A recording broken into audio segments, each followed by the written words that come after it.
এই জন্য যেন লোকজন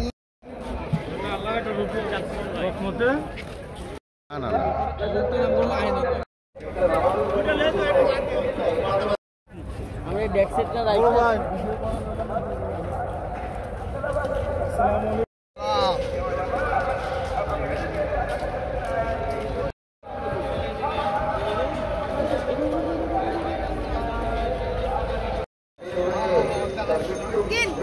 এবং এই ইস্তেমার এই রুহানিয়ার ইস্তেমার এই তাসির সারা দুনিয়ার ঘরে ঘরে যেন পৌঁছে যায়, এই জন্য আল্লাহর কাছে দোয়া কান্নাকাটির মাধ্যমে এই ইস্তেমাকে আল্লাহর কাছে গ্রহণ করাইতে হবে।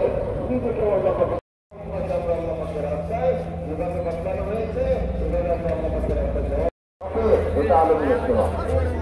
আমরা প্রত্যেক জেলা থেকে নির্দিষ্ট 10টা করে বাচ্চুরা আর সুরক্ষিত করে জন্য রাতের আধারে আল্লাহ পাকের সাথে ওনাদের এক মাহৌল